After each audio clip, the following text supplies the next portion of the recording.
R5.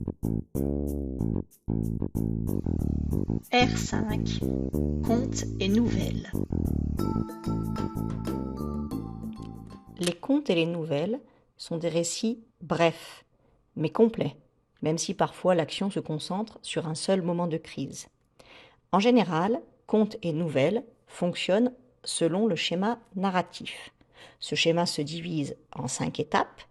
La situation initiale pose le cadre de l'histoire et présente un certain équilibre. L'élément perturbateur fait commencer l'action et perturbe l'équilibre. Les péripéties représentent les différentes actions, les différentes aventures. Les opposants ou adjuvants au héros l'aident ou le contrarient dans sa quête.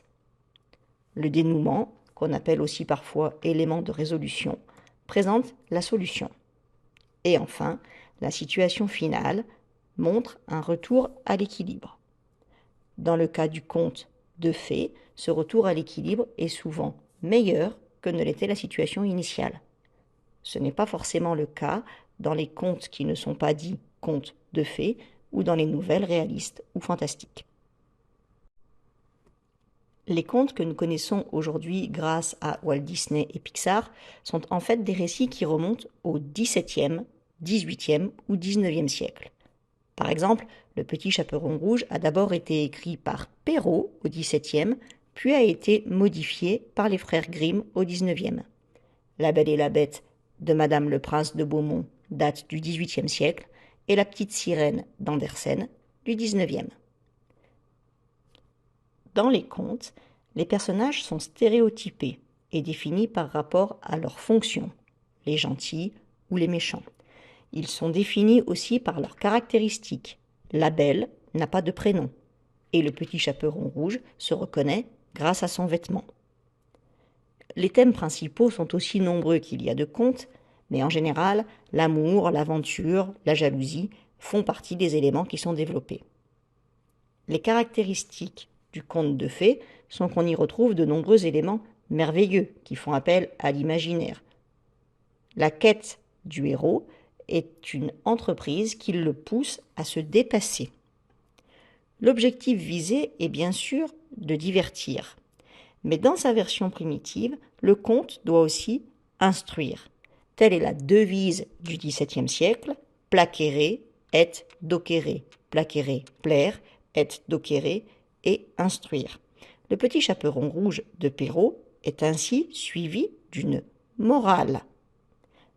On voit ici que de jeunes enfants, surtout de jeunes filles, belles, bien faites et gentilles, font très mal d'écouter toutes sortes de gens, et que ce n'est pas chose étrange s'il en est temps que le loup mange. Je dis le loup, car tous les loups ne sont pas de la même sorte. Il en est d'une humeur accorte, sans bruit, sans fiel et sans courroux, qui, privés, complaisants et doux, suivent les jeunes demoiselles jusque dans les maisons, jusque dans les ruelles.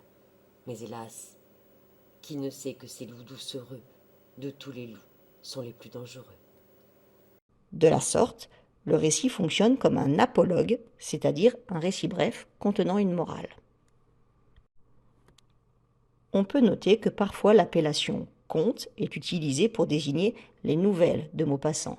Vous avez peut-être vu dans votre scolarité des recueils de contes et nouvelles de Maupassant. Maupassant est un des représentants majeurs de la nouvelle réaliste. Cette nouvelle se développe essentiellement au XIXe siècle, avec les nouvelles de Maupassant, on l'a dit, La Parure, Auchan, La Folle, etc. Mais Zola, lui aussi, a écrit des nouvelles. Et bien évidemment, il existe encore des nouvelles au XXe siècle. Dans ces textes, les personnages sont peu nombreux. Leur description est réduite à une ou deux caractéristiques principales, et ces personnages sont représentatifs de leur catégorie sociale. Il peut s'agir des petits bourgeois parisiens, ou au contraire des travailleurs, ou encore des paysans. Les thèmes principaux sont souvent l'argent, la famille, la femme, la mort. Ce sont des thèmes liés au quotidien. Dans les nouvelles réalistes, le cadre spatio-temporel est réduit et clairement identifiable. On retrouve des noms de villes, on retrouve des événements auxquels on peut se référer, la guerre de 1870, il n'y a aucun détail superflu. Les dialogues sont réalistes et conservent les accents, le patois et la façon de parler des personnages. Et l'officier prononça en se frottant les mains.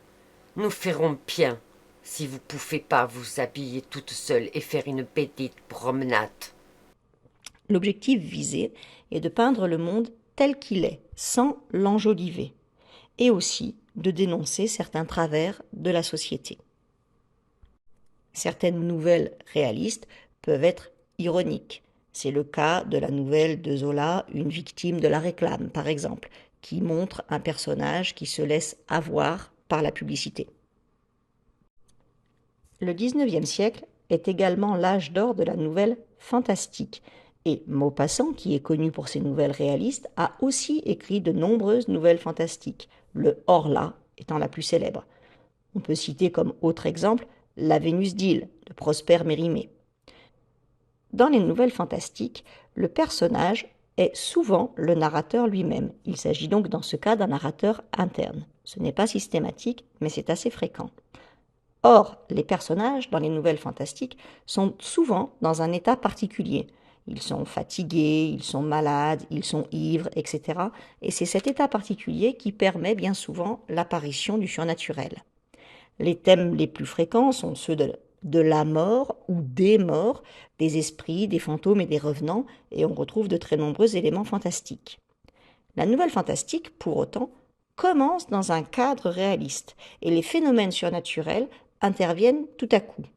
Les personnages ont peur et ils sont en proie au doute et à l'hésitation, et le lecteur lui-même, à la fin de la nouvelle, ne sait pas trop s'il faut choisir une interprétation naturelle des événements ou surnaturelle.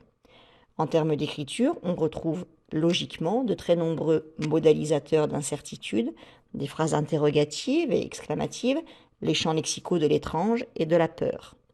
Le but de la nouvelle fantastique est de faire peur au lecteur et de suggérer le doute, de lui faire se poser des questions.